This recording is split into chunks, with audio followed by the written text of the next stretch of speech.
Coal field का project हमने लगभग 6 साल पहले शुरू किया था, लेकिन यहां की सरकार इसको आगे बढ़ने नहीं दे रही है। 18,000 करोड़ रुपए का यह आंकड़ा याद रखिए, 18,000 करोड़ रुपए जगदीशपुर हल्दिया और बोकारो धामरा पाइपलाइन प्रोजेक्ट भी 4 साल से पेंडिंग पड़ा है। राज्य सरकार का सहयोग न मिलने के कारण तारकेश्वर से विष्णुपुर रेल लाइन का काम भी रुका पड़ा है। हजारों करोड़ रुपए के ऐसे अनेक प्रोजेक्ट्स जिनके लिए केंद्र सरकार ने पैसा सैंक्शन कर दिया, लेकिन काम नहीं हो पा रहा है।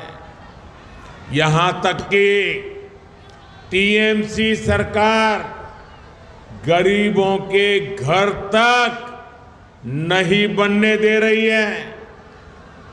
पूरे देश में मोदी ने 4 करोड़ से अधिक गरीब परिवारों को पक्के घर दिए हैं, पक्के घर मिल चुके। वो पक्के घर में दिवाली होली मना रहे हैं, दुर्गा पूजा कर रहे हैं। पश्चिम बंगाल के गरीब परिवारों के लिए भी केंद्र की भाजपा सरकार ने 45 लाख 45 लाख घर हमने स्वीकृत किए हैं। इसके लिए 42,000 करोड़ रुपए 42,000 करोड़ रुपए रिलीज किए गए हैं। लेकिन बंगाल में राज्य सरकार गरीबों के घर बनाने के लिए तेजी से काम नहीं कर रही, अड़ंगे डाल रही है, रुकावटें पैदा कर रही है। आप मुझे बताइए, पैसे हैं तो गरीबों के घर बनने चाहिए कि नहीं बनने चाहिए?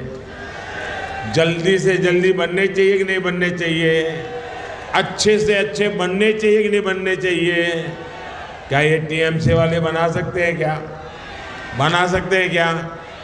अगर बनाएगा तो बीजेपी बनाएगी, अगर करेगा तो मोदी करेगा।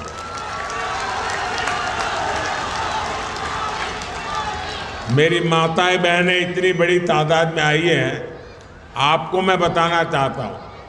आप जानते हैं केंद्र सरकार हर घर नल से जल पहुंचाने का अभियान चला रही है।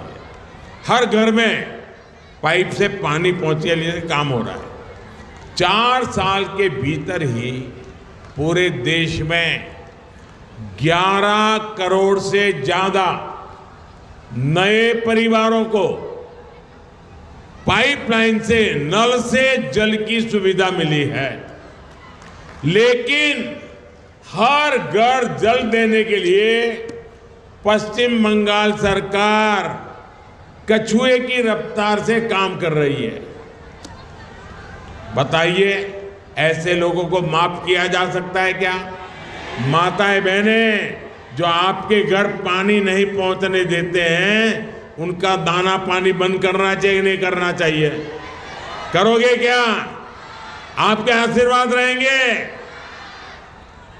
साथियों, उसे माताओं बहनों बेटियों की परेशानियों से कोई लेना देना नहीं है। केंद्र सरकार पैसा दे रही है, लेकिन यहां की सरकार उसका उपयोग भी नहीं कर रही है।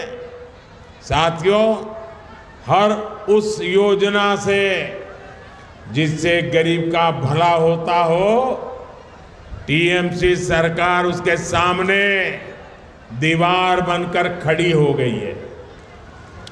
मोदी ने हर गरीब परिवार को 5 लाख रुपए तक के मुफ्त इलाज की गारंटी दी है। आयुष्मान कार्ड से देश भर में करोड़ों गरीब परिवारों का मुफ्त में इलाज हुआ है। इससे इन परिवारों को लगभग 1 लाख करोड़ रुपए की बचत हुई है। लेकिन गरीब, एससी, एसटी, इनकी विरोधी टीएमसी यहां के 1.25 करोड़ परिवारों को इसका लाभ नहीं देने देती। आप मुझे बताइए, गरीब को मुफ्त इलाज मिलना चाहिए कि नहीं मिलना चाहिए? अगर बीमारी में सरकार उसके पैसे दे तो उसको सारवार का लाभ मिलना चाहिए कि नहीं मिलना चाहिए? अब देखिए, ये गरीब विरोधी टीएमसी वो भी नहीं करने देती। देश के करोड़ों लोगों को मोदी बीमारी में पैसा दे रहा है, बंगाल में नहीं दे पा रहा है क्योंकि टीएमसी मना कर रही है। टीएमसी सरकार पीएम किसान सम्मान निधि का लाभ दिलाने में भी लंबे अरसे तक अड़ंगे लगा रही है। भारत सरकार के प्रयासों से यहां बंगाल के छोटे किसान के बैंक खातों में सीधे 11,000 करोड़ रुपए ट्रांसफर हुए हैं। लेकिन टीएमसी सरकार की पूरी कोशिश है कि इस योजना का पैसा भी हड़प लें। साथियों, टीएमसी सरकार गरीब, किसान, नौजवान और महिला के सशक्तिकरण में बहुत बड़ी रुकावट है। ये 4 वर्ग जब तक सशक्त नहीं होंगे तब तक पश्चिम बंगाल विकसित नहीं हो सकता।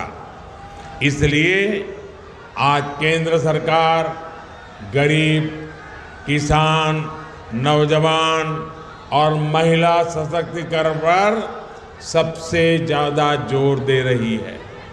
ये भाजपा की ही सरकार है जिसने नारी शक्ति वंदन अधिनियम करके लोकसभा और विधानसभा में महिलाओं को आरक्षण दिया। ये भाजपा की ही सरकार है जिसने नमो ड्रोन दीदी अभियान शुरू किया है। इस अभियान के तहत हम गांव की बहनों बेटियों को आधुनिक ड्रोन उड़ाने की ट्रेनिंग दे रहे हैं। भाजपा की सरकार गांव-गांव में महिला स्वयं सहायता समूहों को लाखों करोड़ की मदद दे रही है जिससे उनकी आमदनी और बढ़े। हमने देश में 3 करोड़ लखपति दीदी बनाने का भी संकल्प लिया है। साथियों, पश्चिम बंगाल विकसित होगा तभी भारत भी विकसित होगा। इसके लिए जरूरी है कि आने वाले लोकसभा चुनाव में पश्चिम बंगाल की सभी सीटों पर कमल खिलेगा। टीएमसी को घमंड है कि उसके पास एक निश्चित वोट बैंक है। इस बार टीएमसी का ये घमंड भी टूटेगा। इस बार मुस्लिम बहन बेटियां भी टीएमसी के गुंडा राज को उखाड़ फेंकने के लिए आगे आएगी। इस लोकसभा चुनाव के नतीजे पश्चिम बंगाल से टीएमसी सरकार का उसकी विदाई का, उसके पराजय का काउंटडाउन शुरू करेंगे। आज सब दूर की आवाज आ रही है। मैं अभी देख रहा था शुभेंदु जी को और हमारे अध्यक्ष जी बता रहे थे, ऐ बार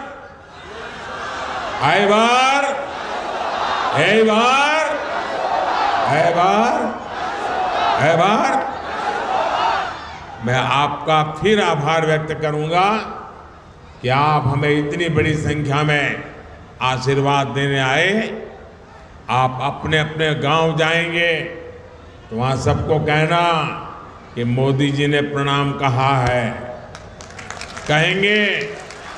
दोनों हाथ ऊपर कर मेरे साथ बोलिए, भारत माता की, भारत माता की, भारत माता की, वंदे वंदे वंदे वंदे।